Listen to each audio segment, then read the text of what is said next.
let us briefly set the stage for what is actually happening in these crucial weeks of late July. Let us talk about Hudson first, because this is where it gets incredibly interesting. Hudson is currently being billed as a mysterious business executive, but I suspect that corporate title is nothing more than a very thin, very dangerous cover story. Look closely at the timing of these events. Ethan is suddenly chased out of town, forced to flee for his life, right around the exact time Hudson is scheduled to arrive. I do not believe for one single second that Ethan is running because of some recent careless mistake or a petty local squabble. Ethan is a seasoned survivor. He knows exactly how to navigate immediate localized trouble. No, if Ethan is running, it is because a massive, terrifying ghost from his distant past has finally caught up to him. Hudson is that ghost. Or rather, Hudson is the lethal harbinger of that ghost. I strongly suspect that Hudson is not the ultimate mastermind pulling the strings, but rather a highly lethal proxy for a much larger global syndicate. A syndicate that is specifically hunting Ethan and, by terrifying extension, little Phoebe. This is exactly where Ava gets dragged, kicking and screaming into the crossfire. Ava simply cannot resist a secret. It is a fundamental flaw in her psychological makeup. When Ethan drops that cryptic, desperate confession about Phoebe's true paternity while bleeding out in her gallery, it completely hooks Ava. She will inevitably start digging into Hudson's background, trying to figure out who this new executive really is and what he wants. But Ava's chronic addiction to uncovering the truth is going to backfire spectacularly this time. The deeper Ava digs into Hudson, the more she paints a massive, glowing target on her own back. She thinks she is playing a familiar game of leverage and blackmail, but she is actually walking blindfolded into a minefield of international criminals. Ava has always been inexplicably drawn to the darkness, believing she can control it, but this time, the darkness might completely consume her. Hudson represents a level of organized, ruthless efficiency that Ava is simply not prepared to handle, and her curiosity is going to demand a very steep, potentially fatal price. Now, let us pivot back to the man of the hour, Jason. The general consensus among the viewers is that Jason will simply slot right back into his old life, standing silently behind Sunny, executing orders without question, and maintaining the violent status quo. But I am calling it right now. That is absolutely not going to happen. The brutal time spent in captivity, the psychological isolation, the sheer crushing weight of taking the fall for Rocco, it has fundamentally altered his psychological makeup. Jason is coming back as a profoundly changed man. I believe he is going to make the unprecedented, shocking decision to actively walk away from the mob. He realizes that his proximity to Sunny is a perpetual, unavoidable danger to Danny, and for the first time in his entire life, his identity as a protective father is going to completely eclipse his blind loyalty to the organization. This monumental decision is going to send violent shockwaves through Sunny's entire empire. Sunny is going to be absolutely blindsided, completely unable to process a world where his most lethal weapon refuses to fire. But the real explosive friction is going to come from Rick. Rick has somehow slithered his way back into Sunny's inner circle, acting as a trusted legal advisor and confidant. Jason is going to see right through that manipulative facade instantly. The animosity between Jason and Rick is legendary, built on years of betrayal, but this time, the dynamic is entirely different. If Jason refuses to play the role of the loyal soldier, and Rick is constantly whispering toxic advice in Sunny's ear, Sunny is going to be caught squarely in the middle of a massive ideological war. This will not be a simple, easily resolved disagreement. This could easily become the biggest internal fracture the organization has seen in a decade. Sunny will be forced to choose between the brother who is pulling away to find peace and the brother who is eagerly stepping up to grab power. That impossible choice will have catastrophic consequences for everyone involved. Now, I have to pause for a second and ask myself, am I being entirely too optimistic here? Am I completely crazy to think Jason could ever truly sever his deep-rooted ties with Sunny?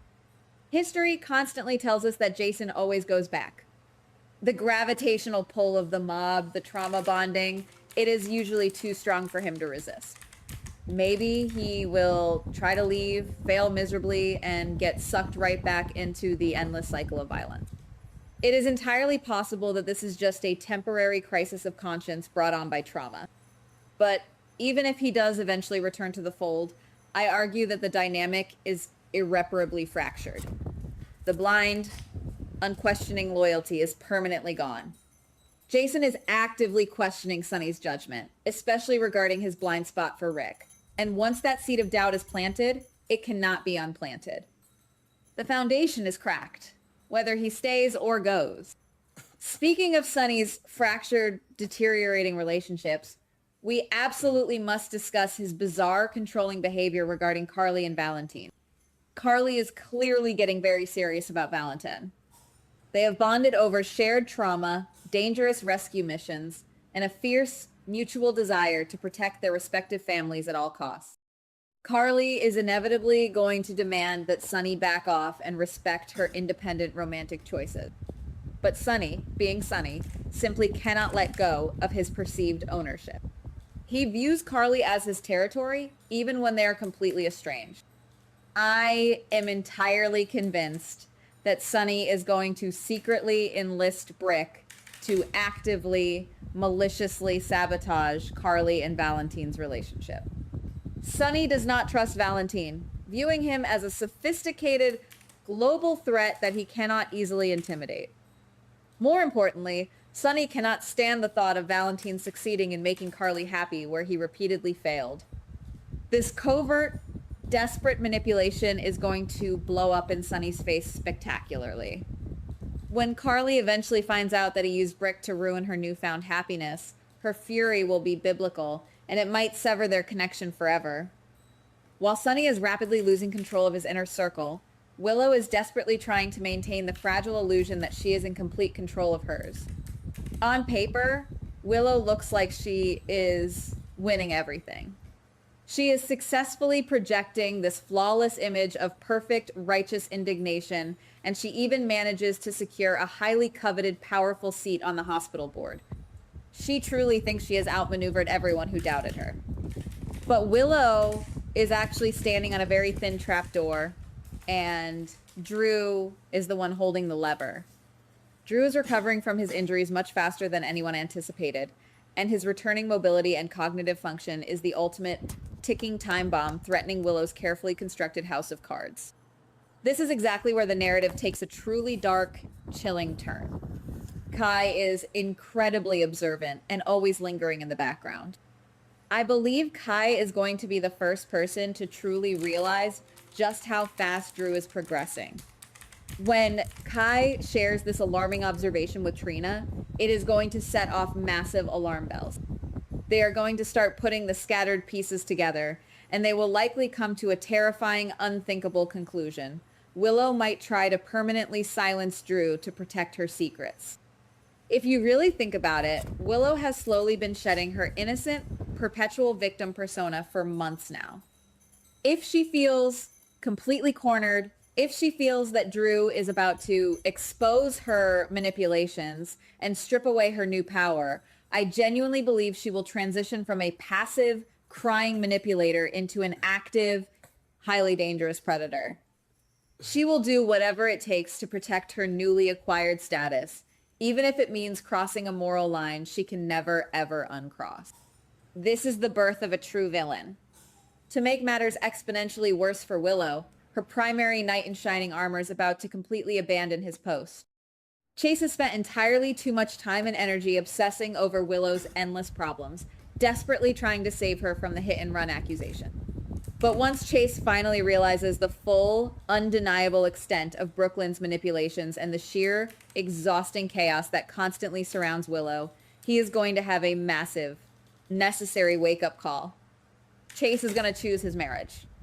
He will realize that he needs to set strict, unforgiving boundaries and distance himself entirely from Willow's toxic orbit if he wants to save his family with Brooklyn. By pulling away and refusing to play the hero anymore, Chase inadvertently strips Willow of her last shred of moral shielding. Without Chase standing by her side to validate her victimhood, Willow is left entirely alone with her own dark, desperate choices. This isolation will only accelerate her descent into ruthlessness. Let us shift gears for a moment and look at the younger generation, because they are the ones inheriting all this generational trauma. Scout is returning to town, and she is noticeably older and more mature.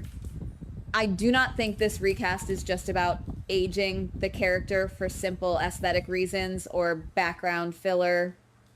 Rocco is going through absolute, unmitigated hell right now. He is carrying the immense guilt of the shooting. He is watching Jason take the fall for his crime, and he is being actively alienated, judged, and pushed away by Danny and Charlotte. Rocco is completely, terrifyingly isolated. I strongly suspect that Scout is going to step right into that emotional void.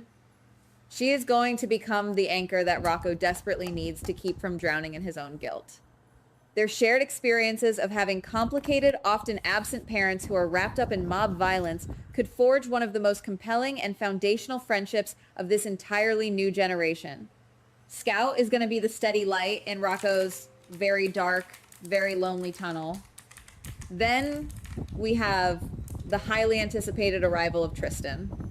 His very first encounter in town is a tense, antagonistic clash with Britt. Now, the writers desperately want us to think this is just a classic enemies to lovers trope, a simple, witty, meet-cute wrapped in medical snark, but I am absolutely not buying it. Tristan is not just a handsome new surgeon brought in to look good in a lab coat. I suspect he is carrying massive secrets that tie directly into Britt's complicated past. Perhaps he is involved in a highly classified, controversial medical project at the hospital that Britt is going to accidentally stumble into. Or maybe he knows the absolute truth about her fake diagnosis and is here to monitor her. Tristan feels like a character specifically designed to turn Britt's newly reclaimed, hopeful life completely upside down. He is a dangerous catalyst disguised as a charming colleague, and Britt has absolutely no idea what kind of storm is coming for her. Finally, we have the return of Serena. Bringing a legacy character like Serena back into the fold is a massive, calculated move by the writers. I do not believe for a single second that she is here just to push some cosmetics or smile in the background of corporate meetings. Serena has incredibly deep roots and complex connections that span across multiple prominent families in this town. She is going to be a major, undeniable influencer. Someone who can effortlessly walk into a crowded room and reignite dormant, decades-old feuds just by existing and speaking her mind. Her return is the final, crucial piece of this massive transitional puzzle. When you look at the entire board, Jason abandoning his violent path, Willow descending into absolute darkness, Sonny desperately manipulating his loved ones, and Hudson arriving to unleash a new reign of terror, it is abundantly clear that the show is not just turning a page. It is writing an entirely new book. The old rules no longer apply, and honestly, I am left wondering who will even recognize themselves when the dust finally settles. Goodbye. Please like, subscribe, and comment on the GH Spoilers Daily channel.